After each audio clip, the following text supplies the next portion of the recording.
ایک باپ نے مرنے سے پہلے اپنے بیٹے کو وصیت کی، بیٹا میرے مرنے کے بعد مجھے پھٹے پرانے موزے پہنا دینا، میری خواہش ہے کہ مجھے اسی طرح قبر میں اتارا جائے۔ باپ بیمار تھا، کچھ عرصے بعد اس کا انتقال ہو گیا۔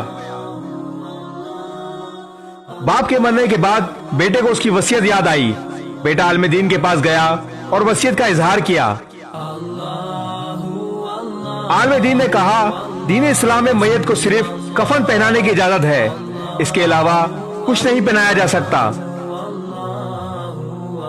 لڑکے نے عالم دین سے کافی اصرار کیا تو تمام عالم دین ایک جگہ جمع ہوئے کہ کوئی نتیجہ نکل سکے، پر نتیجہ کچھ نہ نکلا اور تکرار بڑھتی چلی گئی۔ ابھی تکرار جاری ہی تھی کہ ایک شخص نے اس لڑکے کو ایک خط دیا اور کہا،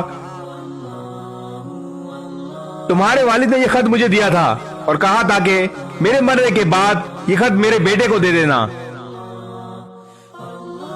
بیٹے نے خط پڑھنا شروع کیا تو اس میں لکھا ہوا تھا، دیکھ رہے ہو بیٹا، میرے پاس کتنا مال و دولت، گاڑی، بنگلہ، سونا چاندی، سب کچھ ہونے کے باوجود مجھے اس بات کی اجازت نہیں کہ میں اس دنیا سے ایک پھٹا ہوا موزہ بھی لے جا سکوں۔ بیٹا ایک دن تمہیں بھی موت آئے گی تو آگاہ ہو جاؤ، تم بھی صرف اور صرف ایک کفن میں ہی جاؤ گے۔ لہذا کوشش کرنا جو مال و دولت میں نے وراثت میں چھوڑی ہے اسے نیک راہ میں خرچ کرنا، بے سہاراؤں کی مدد کرنا،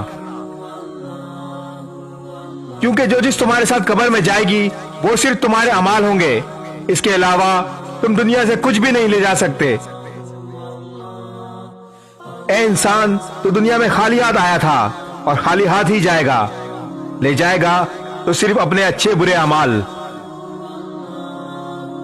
اللہ سے دعا ہے، اے اللہ ہمیں نیک اعمال کرنے اور برائیوں سے بچنے کی توفیق عطا فرما، آمین۔ اس ویڈیو کو شیئر ضرور کریں، ہو سکتا ہے آپ کے ایک شیئر سے یہ بات کسی کے دل میں اتر جائے۔